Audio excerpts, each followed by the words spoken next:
Hello, my name is Albert. I'm going to talk about how to improve program locality using GC. This is a joint work with Eric and Tobias.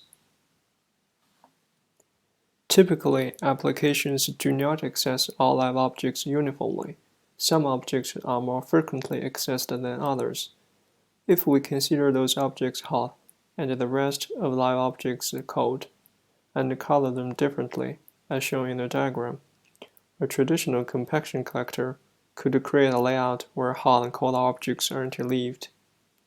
In contrast, a temperature-aware collector will relocate hot and cold objects differently, creating a layout where hot and cold objects are properly segregated.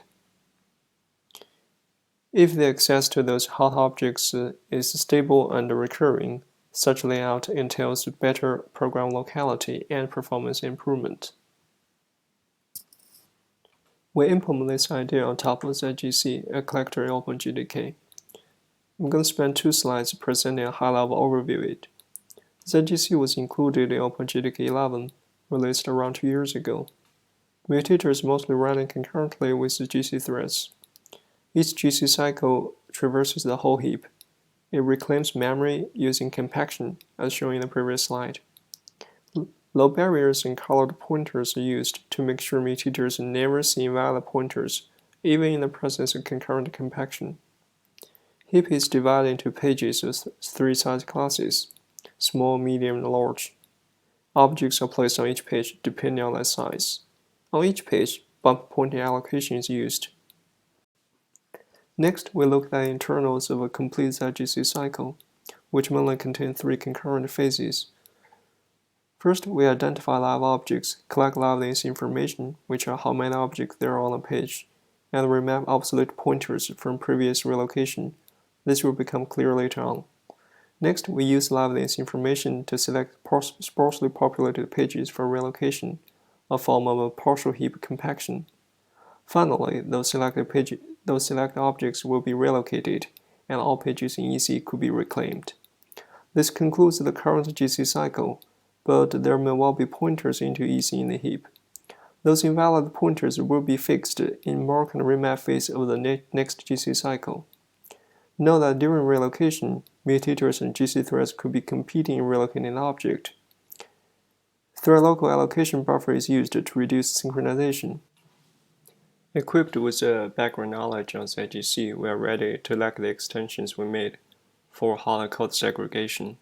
The key idea is that we would like mutators to relocate objects that they are accessed, and the GC threads will process the rest. This design decision will have 2 consequences. Firstly, objects will be reorganized in the access order because of bump pointing allocation. Secondly, hot and cold objects will be automatically segregated because of the thread local allocation buffer. We propose 3 concrete approaches to achieve the idea above.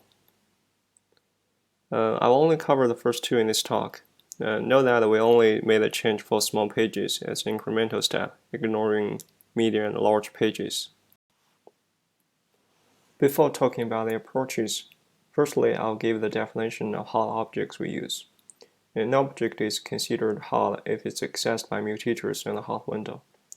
Hot window is depicted in a diagram, and is roughly the gap between 2 adjacent GC cycles. Here we're using a particular simple definition of the hot objects. More sophisticated heuristics could be interesting to explore. The first approach is about EC selection. Note that only objects in EC are relocated. In ZGC, a page is included in EC if and only if it's sparsely populated. In other words, ZGC focuses on live objects. In contrast, HCSGC focuses on hot objects. We would like to include as many hot objects as possible in EC. So, a naive way would just include all pages, and we did so using a flag. Alternatively, we could do something more intelligent. Here we are introducing a concept called code confidence, which could be used to lower the weight of code objects.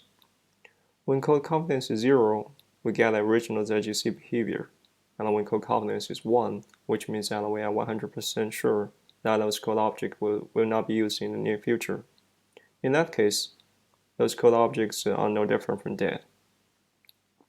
Here we are making an effort to reuse the existing ZGC logic as much as possible. This avoids invasive changes and keeps the patch small. The second approach is about when do we perform relocation. ZGC performs relocation right after EC selection. The rationale for this is that mutators trying to access an object in EC only need to read the destination address and skipping this copying. However, in HCSGC, we would like mutators to do the allocation themselves. Therefore, we defer the relocation phase to the next GC cycle as shown in the picture. This way, we give the mutators a head start. Next, we look at the evaluation and see how this idea plays out in practice. We use a 4 benchmark suite.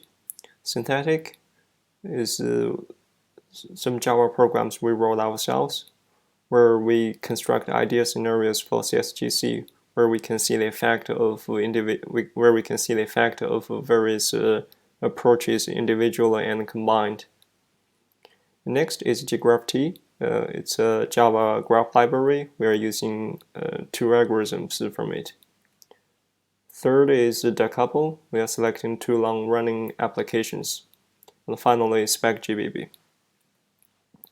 HCSGC introduces quite a few tuning knobs, and in order to provide a thorough evaluation, we basically tried all the combinations of them, and this resulted into a proliferation of configurations. I'll highlight a few of them in this talk. The first is a baseline, where it shows that it was built from the original ZGC codebase, and the rest of the configurations are built from our modified codebase. Configuration 1 shows the effect of all HCSGC flags off, and this one shows the overhead of our code change. 2, 3, 4 shows the effect of relocate all pages and lazy relocate and their combined effect.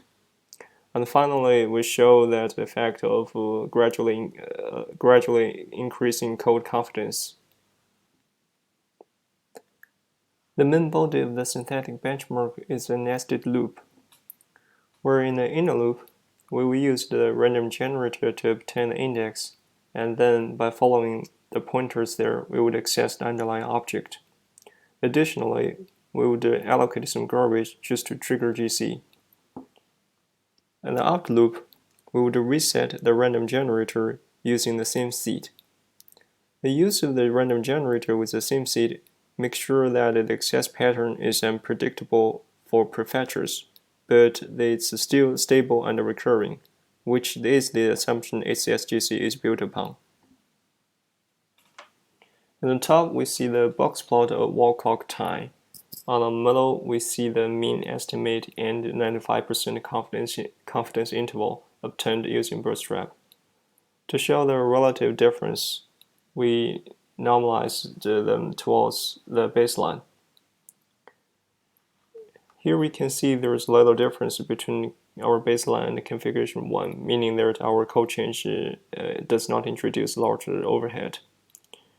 And the configuration 2, 3, 4 shows the effect of relocate all pages and lazy relocate and their combined effect. And configuration 4 delivers around 30% reduction in execution time.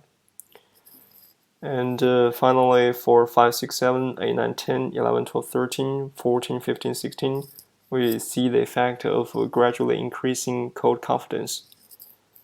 As code confidence is increased, more and more hot objects are included in EC, and therefore we enjoy a better program locality. In order to be sure that the reduction of execution time was caused by improved program locality, we use perf to collect cache level statistics. We capture the number of total loads, L1 misses, and the last level cache misses, and show the relative difference as we did for execution time. And here we can see that the reduction for cache misses is quite consistent with the reduction of the execution time. Therefore, one can be fairly confident that the reduction of the execution time is due to improved program locality. Next, we see the results for JGraphT. Here we can see that again the reduction in execution time is consistent with our perf results, probably because this is a graph traversal application. The reduction of the cache misses is quite significant in here. Same story goes for another benchmark in JGraphT. Next, we look at results for DaCapo. Here we are showing the results for tradebeans and H2. For tradebean, no real benefit is observed, and for some configurations we see some regression, but the regression is only around 1%. For H2, moderate improvement is observed for many configurations, and for configuration 5, which is about collecting hotness information but not using it. So this one was kind of showing the overhead of collecting hotness information, and it's around 1% as well. Finally, we look at the results from SpecGBB. We're using its internal metrics, throughput and latency scores. So it's the higher the better. Here we can see HCSGC has quite a few regressions for many configurations. It's around 2 or 3%. But if we look at the confidence interval in the middle, we see that most of the confidence intervals are overlapping. So we cannot conclude definitely there is a regression. We look at it, we investigate a little bit more and realizing that most objects do not survive a GC. Therefore, it doesn't have long-lived objects, which invalidates the assumption HCSGC is built upon. And it's no wonder that HCSGC was not able to improve SpecGBB. In conclude, we see that there is a large performance improvement from hot and cold segregation with a smaller overhead. And low barrier has always been considered more expensive than red barriers, but actually provides more insight into imitators' behavior while objects are accessed. This extra information actually opens more optimization opportunities it could be interesting to explore. Here we also see some conflicting heuristics between locality optimization and traditional GC. This could mean that using GC for optimization is actually quite challenging. Finally, some future work. It would be good if there is some kind of feedback loop to throttle HCSGC when some of the assumptions it relies on doesn't hold. For example, if most objects do not survive a GC, maybe HCSGC should be turned off.